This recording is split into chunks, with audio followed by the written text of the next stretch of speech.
You know, I go back to the simplicity of golf is a two-target game. Where do we want the golf ball to go? That's why we play golf. You know, we want to be able to forecast where the ball's going to go. Ball's going to go from where it lies to hopefully the target. Well, what makes it go there? This thing, right? So we've got to have the ability to take that golf club and get it on the back of the ball. So your A to B, what I love about your A to B is that when somebody is in position A, that's a reference we use in the United States and Canada a lot. You're in position A. And that you can say that in any sport. Whether you're on the squash court. Whatever, you're position A, man. Position A, right? Position A to me is meaningful because it makes up for a lot of why I've developed even some of my training products the way I have. When I'm in position A, I'm not in position D.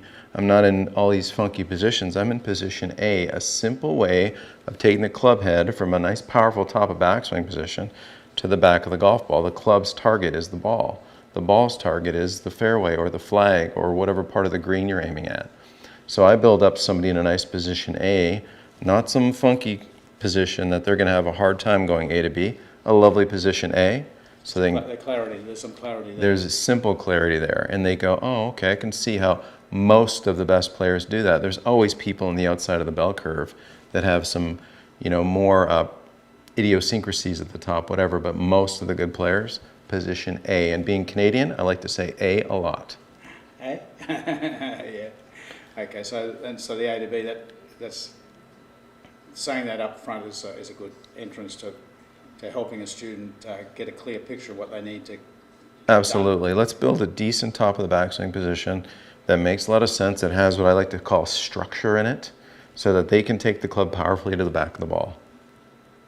And then the A to B being a two-target game, the A doesn't go to the flag, it goes across court. Right. The club is traveling down and out, right? So it's traveling down and out, the direction hits down and out, the ball gets, and that's how people can learn how to shape a draw.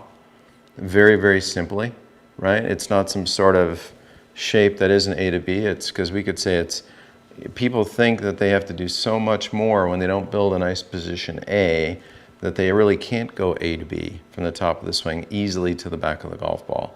When you can go A to B to the back of the golf ball without, like you said, a rocket in one of your videos, it's a direct line to the ball. That's a down and out strike. That's a ball first strike. That's a shot that's compressed that wants to draw, which most people covet. They don't really want to hit fades. They don't want to slice it.